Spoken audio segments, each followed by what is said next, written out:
장해찬 전 국민의힘 청년 최고위원, 이기인 개혁신당 수석 최고위원 두 분과 함께하겠습니다. 어서 오세요. 안녕하십니까. 안녕하세요. 네, 한 주를 건너뛰었더니 2주 만에 뵈서 더 반갑습니다. 더 가까워졌네요. 네, 더 가까운 자리에서 좀 밀도 있는 대화를 나눠보겠습니다. 어제까지 이틀 동안 김민석 총리 후보자에 대한 인사청문회가 있었는데 김민석 후보자가 이렇게 얘기를 했어요. 낼 거 다 내고 털릴 만큼 털렸다. 라고 보시나요?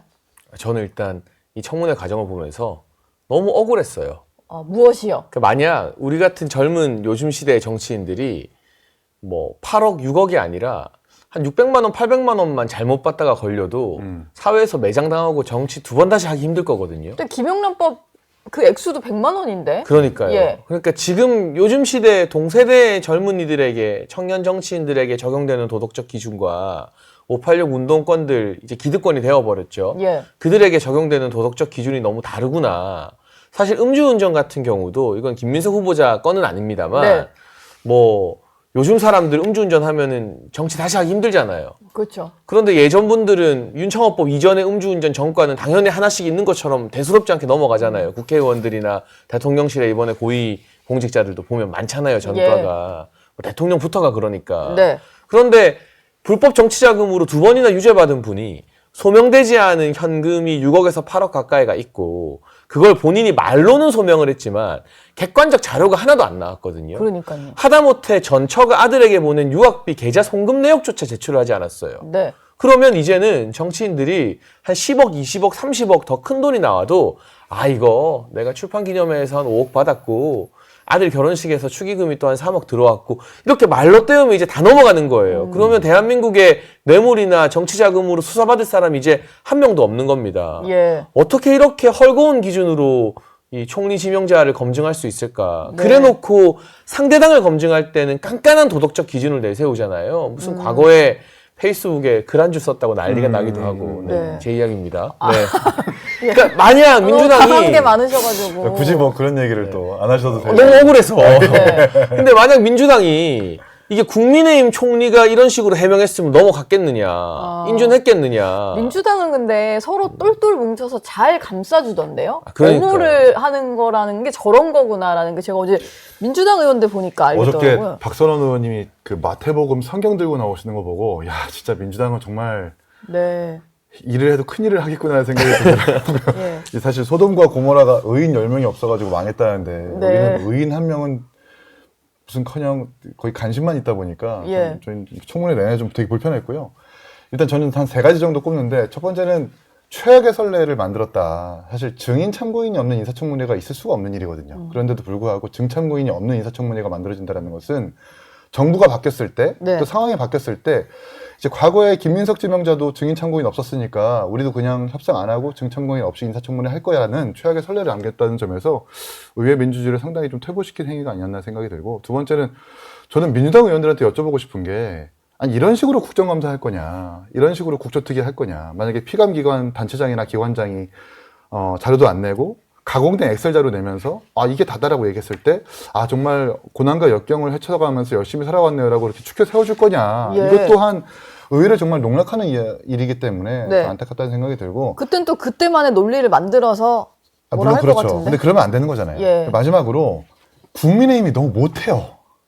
그게 제일 답답하셨구나. 아 너무 답답해요 그게. 예. 이게 김희정 의원님 부산 연제구 그분은 이제 조금 공격력이 있던데 보통 이제 국정감사나 행정감사나 청문회 같은 경우에는 후보한테 나온 자료를 기반으로 질의를 하기도 하지만 예. 정말 핵심적인 크리티컬한 자료들은 따로 취재를 해가지고 관계자들을 확보한 다음에 거기서 나오는 것들이 그쵸. 좀 굵직굵직합니다. 네. 그런데 그냥 계속해서 자료 안 냈으니까 문제다라고 입씨름을 하고 있고 그냥 뭐 계속 언론에 나온 것들로 재탕삼탕 하다 보니까 좀 맹탕이었고 예. 이런 건 좀 답답했다라는 생각이 드네요. 그러니까 차라리 좀 정책 질문으로 들어가서 좀 후보자가 뭔가 총리로서 하겠다고 했던 걸 디테일하게 물어봤으면 그 답을 못하면은 사실 국민들이 보기에 좀 역량이 떨어지다라고 할 수 있었을 텐데 계속 무한 반복으로 재산 얘기만 하긴 한 것 같아요. 그러니까 청문회 영상을 보고 있으면 했던 이야기 또 하고 하니까 예. 이걸 결사옹위하는 민주당에게 보수 진영에서 염증을 느끼더라도 아니 국민의힘 왜 이렇게 못하지? 왜 이렇게 답답하지? 무기력하지?라는 반응이 나올 수밖에 없었고요. 네. 정책 관련해서 국가 채무 비율 완전히 틀렸잖아요.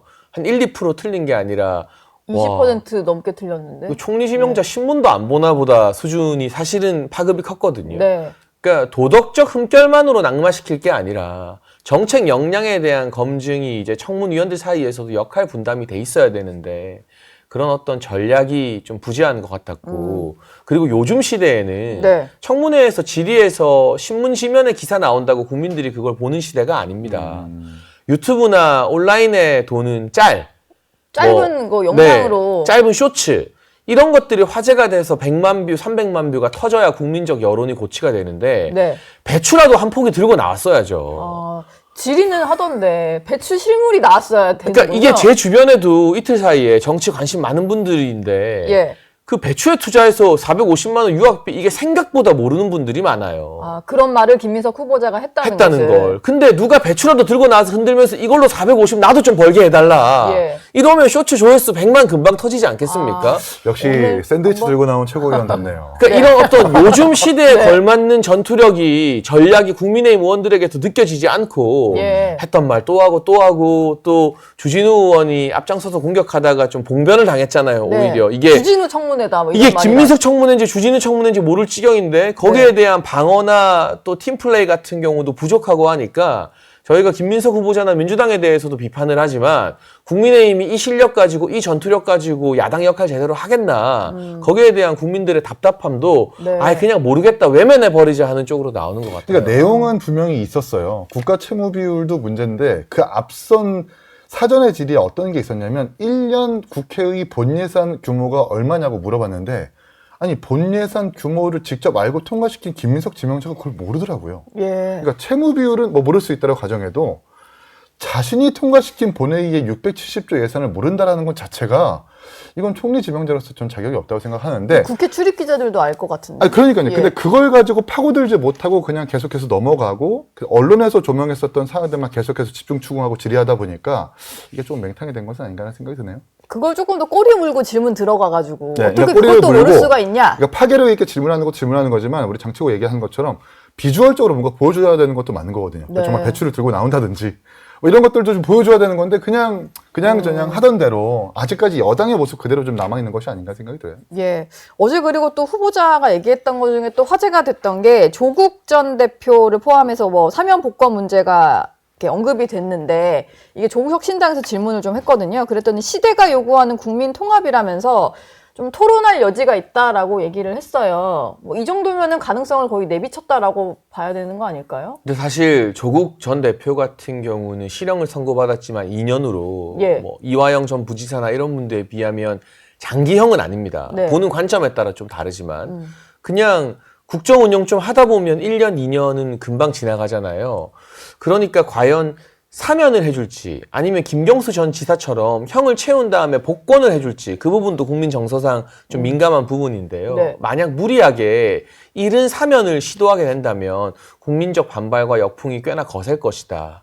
그리고 사면을 받은 조국 전 대표가 바로 다시 정치 무대에 등장할 게 자명해 보이지 않습니까? 예. 이분이 지금 언론에서 거명되는 것처럼 부산시장의 여권, 범여권의 통합 후보로 나온다던가 하는 방식의 어떤 정치적 움직임을 취하게 되면 부산시장 거론이 좀 되나 보네요. 지역 언론에서는 그런 관측도 나오고 있는데 그렇구나. 사면 예. 복권 후에 네. 이게 문재인 정권을 무너뜨리는 조국 리스크가 이재명 정부에서도 다시 한번 불거질 수 있다. 그래서 말은 이렇게 하지만 막상 이재명 정부의 고위직들이 조국 전 대표 사면 카드를 일찍 행사하기는 상당히 부담스럽지 않을까. 예. 저는 이게 실현 가능성이 좀 낮다고 보는데요. 만약 그것마저도 정말 겁없이 추진한다면 권력이 얼마나 빨리 사그라질 수 있는지 저희는 지금 3년 만에 세게 체감했잖아요. 네. 이재명 정부도 그런 일이 올지 모르죠.